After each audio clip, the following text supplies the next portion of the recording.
Welcome to another video of question bank channel. BCS সহ বিভিন্ন প্রতিযোগিতামূলক পরীক্ষাগুলোতে বিজ্ঞান অংশ থেকে প্রশ্ন এসে থাকে। আর বিজ্ঞান অংশের প্রশ্নগুলো সম্পর্কে ভালো ধারণা রাখার জন্যে বিসিএস এর বিজ্ঞান প্রশ্নগুলো পর্যালোচনা করা খুবই গুরুত্বপূর্ণ। এই গুরুত্বের কথা বিবেচনা করে আজকের ভিডিওতে আমরা 40তম বিসিএস বিজ্ঞান অংশের প্রশ্ন সমাধান বিস্তারিত ব্যাখ্যা সহ আলোচনা করব। 45তম থেকে 35তম বিসিএস এর বিজ্ঞান প্রশ্নোত্তরগুলো বিস্তারিত ব্যাখ্যা সহ বুঝতে হলে আমাদের কোশ্চেন ব্যাংক চ্যানেলের বিসিএস সায়েন্স প্লেলিস্টটি অবশ্যই দেখে আসবেন। তাহলে চলুন আজকের ভিডিওতে আমরা 40তম বিসিএস বিজ্ঞান অংশের প্রশ্নগুলো সমাধান বিস্তারিত ব্যাখ্যা সহ আলোচনা শুরু করি। প্রশ্ন 1, 3517 ক্লোরিন মৌলের নিউট্রন সংখ্যা কত? 18। 3517 ক্লোরিন মৌলের নিউট্রন সংখ্যা হলো 18। কোনো পরমাণুতে উপস্থিত প্রোটন সংখ্যা ও নিউট্রন সংখ্যার যোগফলকে ওই পরমাণুর ভর সংখ্যা বলে। যেহেতু ভর সংখ্যা হলো প্রোটন সংখ্যা ও নিউট্রন সংখ্যার যোগফল, কাজেই ভর সংখ্যা থেকে প্রোটন সংখ্যা বিয়োগ করলে নিউট্রন সংখ্যা পাওয়া যায়। প্রশ্নানুযায়ী ক্লোরিনের ভর সংখ্যা হলো 35 এবং প্রোটন সংখ্যা হলো 17। ফলে এর নিউট্রন সংখ্যা হবে ভর সংখ্যা থেকে প্রোটন সংখ্যা বিয়োগ করলে, অর্থাৎ 35 বিয়োগ 17 সমান 18। সুতরাং 35 ভর সংখ্যা বিশিষ্ট 17 প্রোটন বিশিষ্ট ক্লোরিন মৌলের নিউট্রন সংখ্যা হলো 18। প্রশ্ন 2, কোনো কঠিন পদার্থ বিশুদ্ধ নাকি অবিশুদ্ধ তা কিসের মাধ্যমে নির্ণয় করা যায়? গলনাঙ্ক। কোনো কঠিন পদার্থ বিশুদ্ধ নাকি অবিশুদ্ধ তা তার গলনাঙ্কের মাধ্যমে নির্ণয় করা যায়।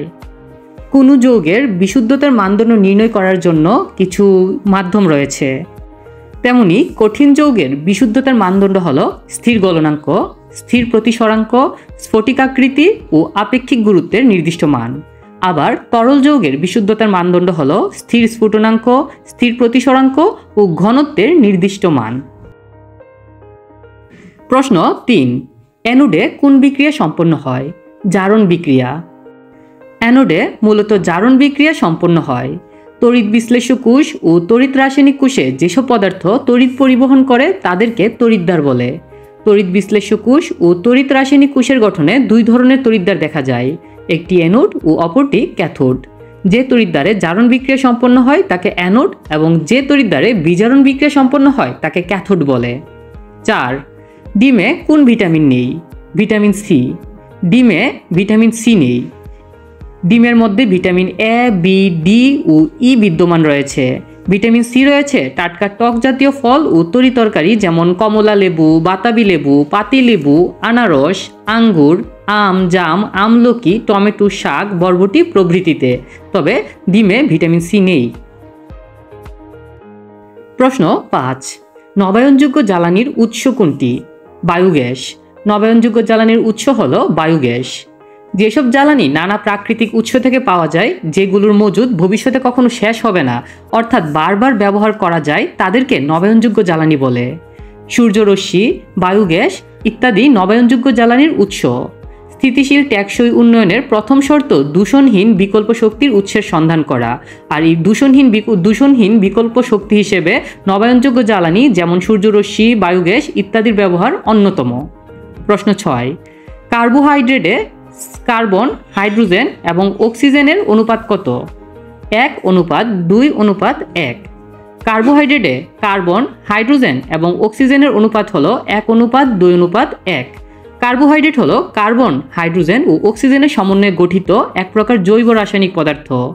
এতে কার্বন, হাইড্রোজেন ও অক্সিজেনের অনুপাত যথাক্রমে 1:2:1। কার্বোহাইড্রেট জীবদেহের শক্তির প্রধান উৎস হিসেবে কাজ করে। প্রশ্ন 7, এসিকে ডিসি করার যন্ত্র কোনটি? রেকটিফায়ার। এসিকে ডিসি করার যন্ত্রের নাম হলো রেকটিফায়ার। রেকটিফায়ার হলো একটি বৈদ্যুতিক যন্ত্র যা পরিবর্তনশীল বিদ্যুৎ প্রবাহকে, যার দিক পর্যায়ক্রমিকভাবে পরিবর্তন হয়, একমুখী বিদ্যুৎ প্রবাহে রূপান্তরিত করে।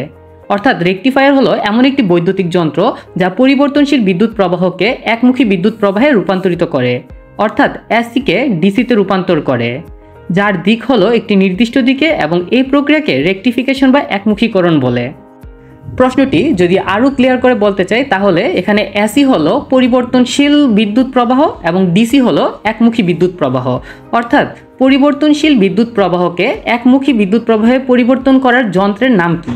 এখানে পরিবর্তনশীল বিদ্যুৎ প্রবাহকে একমুখী বিদ্যুৎ প্রবাহে পরিবর্তন করার যন্ত্রের নাম হলো রেকটিফায়ার।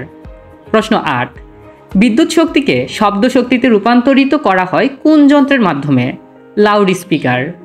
বিদ্যুৎ শক্তিকে শব্দ শক্তিতে রূপান্তরিত করা হয় লাউড স্পিকার যন্ত্রের মাধ্যমে। স্পিকার মাইক্রোফোনের ঠিক বিপরীত কাজ করে, অর্থাৎ বিদ্যুৎ শক্তিকে শব্দ শক্তিতে রূপান্তরিত করে। যখন শব্দ থেকে তৈরি বৈদ্যুতিক সিগন্যালকে অ্যাম্প্লিফায়ার দিয়ে বিবর্ধিত করে স্পিকারে পাঠানো হয়, তখন কাগজ বা হালকা ধাতুর তৈরি শঙ্কু বা কোণটি সামনে পেছনে কম্পিত হয়, যথাযথ শব্দ তৈরি হয়। প্রশ্ন 9, বাতাসের আর্দ্রতা মাপার যন্ত্রের নাম কি?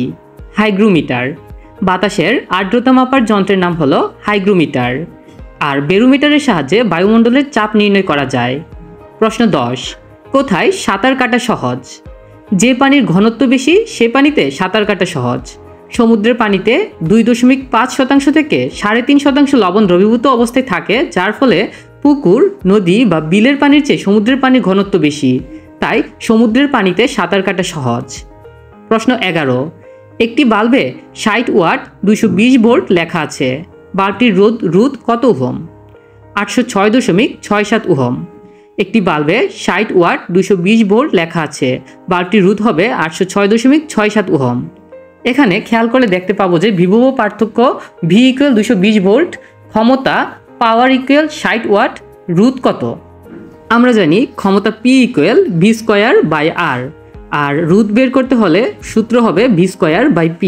এই সূত্র অনুযায়ী মান বসালে আমরা যে রোধ পাবো তা হলো 806.670 ওহম। প্রশ্ন 12, কোনটির জন্য পুষ্প রঙিন ও সুন্দর হয়? ক্রোমোপ্লাস্ট। ক্রোমোপ্লাস্টের জন্য পুষ্প রঙিন ও সুন্দর হয়। সবুজ ব্যতীত অন্যান্য রঙিন প্লাস্টিককে ক্রোমোপ্লাস্ট বলে। ক্যারোটিন কমলা লাল এবং জ্যান্থোফিল হলুদ পিগমেন্টের জন্য এরা রঙিন হয়। উদ্ভিদের যেসব অঙ্গ বর্ণময় সেসব অঙ্গে ক্রোমোপ্লাস্ট থাকে। ক্রোমোপ্লাস্টের উপস্থিতির জন্য পুষ্প, পাতা, ফল ও বীজ সুন্দর হয়, তাই কীটপতঙ্গ আকৃষ্ট হয়ে পরাগায়নে সাহায্য করে। রঙের কারণে ফল এবং বীজের বিস্তারেও এদের ভূমিকা রয়েছে। অর্থাৎ সবুজ ব্যতীত অন্যান্য রঙিন প্লাস্টিককে ক্রোমোপ্লাস্ট বলে এবং এই ক্রোমোপ্লাস্টের জন্য পুষ্প রঙিন ও সুন্দর হয়। প্রশ্ন 13, সোডিয়াম এসিটেটের সংকেত কি? CH3COONA। সোডিয়াম এসিটেটের সংকেত হলো CH3COONA।